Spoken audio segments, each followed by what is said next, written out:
Connor McDavid and the Edmonton Oilers. Let's actually get this show on the road here. The Edmonton Oilers, the last few days, we've talked about them and the fact that they have expressed interest in Evander Kane, who is on unconditional waivers, filed a grievance because of the fact that pretty much his salary is off the books here. And Connor McDavid was straight up asked about whether or not he'd want Evander Kane on his team. And well, he didn't say no. He did say it was a bit premature, but I'll try to read the quote here read a quote that has gone around here. Yes, again, it is speculation, but he's not here to discuss. I'm not really here to discuss optic issues. If fans don't like it or the media doesn't like it or whatever, it is what it is. I'm sure there's lots of things that go on the ice and whatnot that fans don't like. We don't necessarily have to discuss those with you guys. The public opinion is obviously something that matters a lot, but we're trying to win games. A lot of people got upset. A lot of people felt away about Connor McDavid's comments about Evander Kane. CJ, what did you think? Well, he's just being honest, really. Like, I don't see any problem with it. And I know you probably want me to come out here and rail and say Evander Kane's lost the right to be an NHL player and this and that. But it's just not the way it goes. And look, there's been a lot alleged against this guy. There hasn't been a lot proven. And so, back to the summer, if the allegations that he bet on his team or whatever came true, okay, I would take a different tact here. But, look, he's clearly someone who gets in his own way. I mean, of all the things that's ever been said about Evander Kane, I was thinking this week, no one's ever commenting negatively on his play. Like he was a top draft pick, I think in 2009, a long time ago in sporting terms. And he's been a damn good player the whole time on the ice. So the only question, of course, is what happens off the ice. And so, I'm not troubled by teams being interested in him. I know some people have taken that view, but the proven evidence isn't there to me. Like, what's clear is that he finds mischief at minimum, right? Like, I'm trying to be fair to the guy.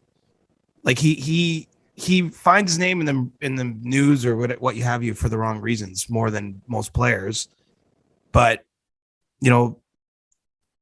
he, as far as I know, like, it's been a long time anyway. I don't want to go too far on this road, Julian, but like, I think he can still play, and I get that the public perception might not be great.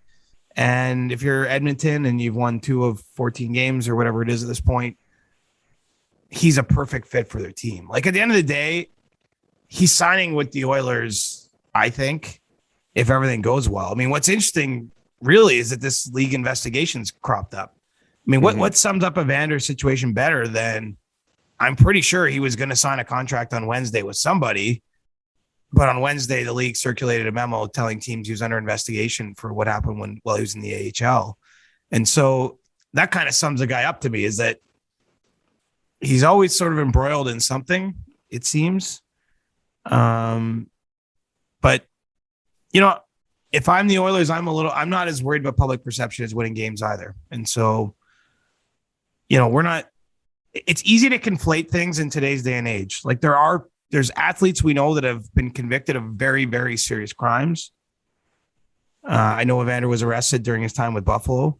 But some of what's been alleged against him, a lot of it hasn't been proven. So, I don't think this is the equivalent of certain players that have been given second or third or fifth chances in other sports.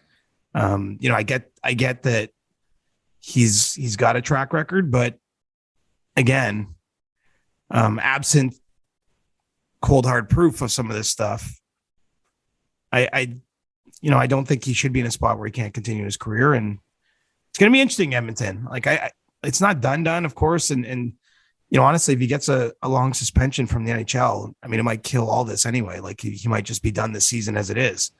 And so that's probably where we should be focused more than anything, is that these teams were interested in him, and all of a sudden the interest died off the minute the league was investigating. Yeah. You may know more than me in terms of what's been proven or what's not been proven. I just know if I was an NHL GM, I just think there's just way too much noise around this guy for me to even consider wanting him in the locker room. However, I'm not at all surprised that Connor McDavid said what he said, because Connor McDavid has been engineered to win hockey games. We talk all the time about how the team in Edmonton is doing everything that they can, should be doing everything they can to maximize the peak of Connor McDavid, who again is in it to win games. And Evander Kane, you just made the point. No bad things to be said about him on the ice. He would fit, if we're strictly talking about on the ice, what the Edmonton Oilers need. I'm not surprised at all. A lot of people got upset about that. I'm not surprised at all. I'm not saying I agree, but I was not surprised that Connor McDavid said what he said about Evander Kane. He wants to win at the end of the day. Of course, he's going to make that opinion. And he wants help. You know, if we get into the hockey here, it's been a long time for us after that Kodak Black beginning and then the Evander Kane stuff. But I mean, the truth is if you're Connor McDavid and Leon Draisaitl, you want help on your team. And that's not to dismiss everyone on their team. Like, I think those guys feel like they're being asked to shoulder too much.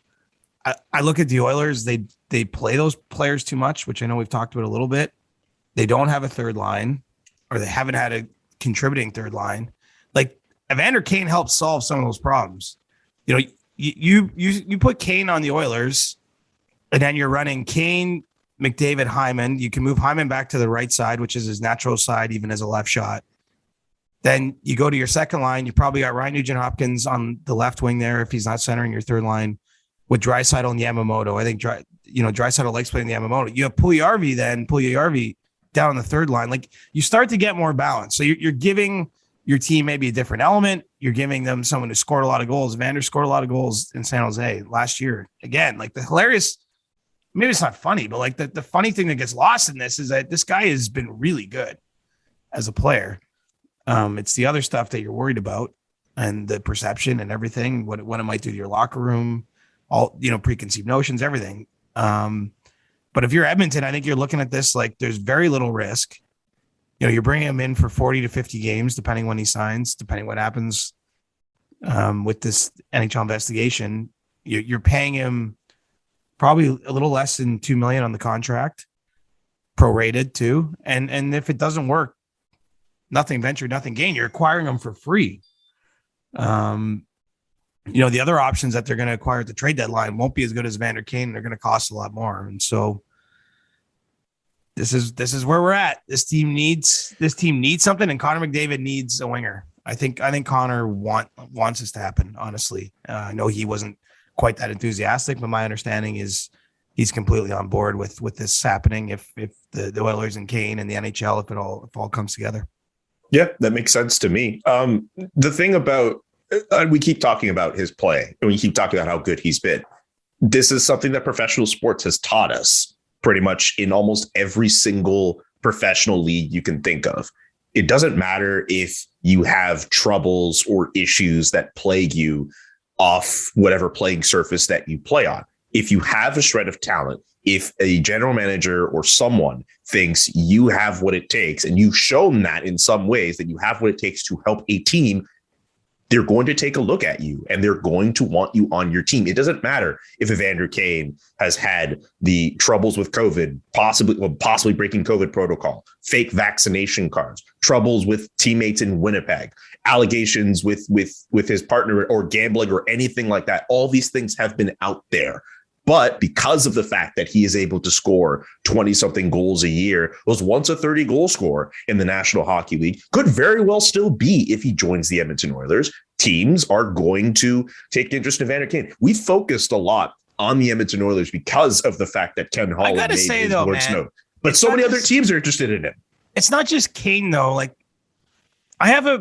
this is my 2 cents on this.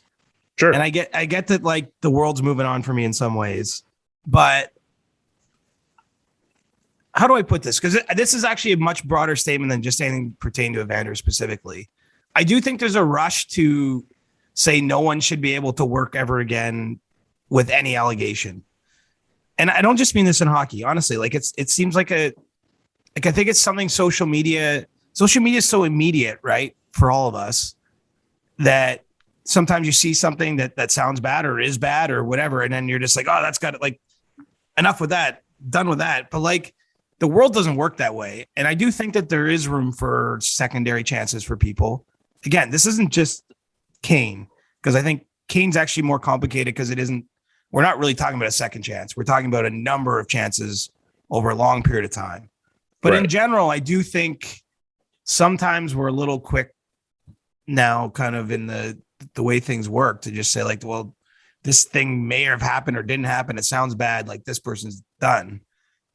I don't think it should be that way. I mean, the truth is none of us are perfect. Mistakes get made. I like the idea of second chances. Quite honestly, when it comes to Kane, like my personal feelings on him, it's a sad story for me, because how great his hockey talent is, again, it's not to be questioned. Just what we know, like if you accept that whatever we know about him is probably just a fraction of what's actually happening in all ways, like good and bad. But like he should have, his family should be set up for life with the kind of career he's had, how great he's been, how long he's been great. I was on TSN last night with Gino Reda. He threw out the stat, and so I didn't do the work myself, but I'm sure Gino's right.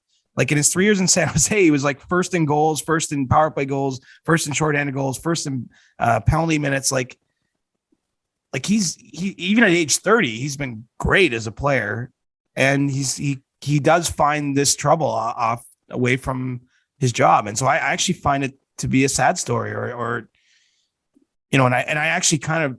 And this might sound weird, I root for the guy. Like I hope he can turn his life around. I know he's got a young family, and it doesn't bring me any pleasure, I guess, to see the way this has gone. Anyway, I'm veering in all directions here, Julian. Like, and I know it's no, dude. It was not your point, but like I do think we have to. I'd like to see us extend grace to people, and I acknowledge. Look, if you go across the league, like the allegations against him are great. So I understand why some people want to just say, but what I know about him, like, I don't know what's all true, I guess is the point either. And anyway, here's what I'm going to say. These are complicated topics. I feel like we're getting back into like a COVID discussion. Like we're going into like, okay, that's fair. But here's just one last thing I'll just say on that. And then I'll try my absolute best to just make it more just about whatever you can tell me about the investigation, if that's a thing. But the one thing I just want to say about second chances is I'm not above people getting second chances and third chances and even fourth chances, but they have to earn it.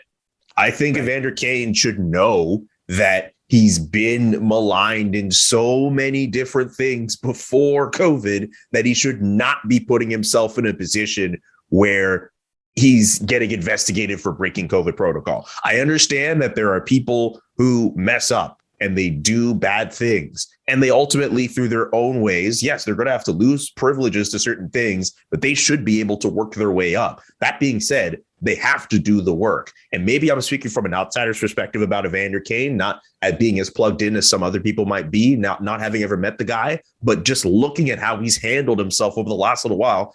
I have not seen sufficient enough evidence to lead me to believe that this person has done enough work to warrant himself getting that second or third or fourth chance. And that has to be accounted for, not just for Evander Kane, but for anybody, Antonio Brown or anyone else who has committed some kind of transgression. There are some transgressions at the end of the day, maybe they're just beyond forgiveness from public opinion, and you're just going to have to do the work yourself. But at the end of the day, if you're just falling into other opportunities and you're not working your ass off to prove to everyone that you are a different person and you're changed, I don't see any reason why I should root for you. And it hurts me as somebody of a person of color who watches Evander Kane and wants to see him succeed, but he keeps falling ass backwards into these problems. Like, I don't know. Like, I understand why you would root for him. I understand why the people would root for him.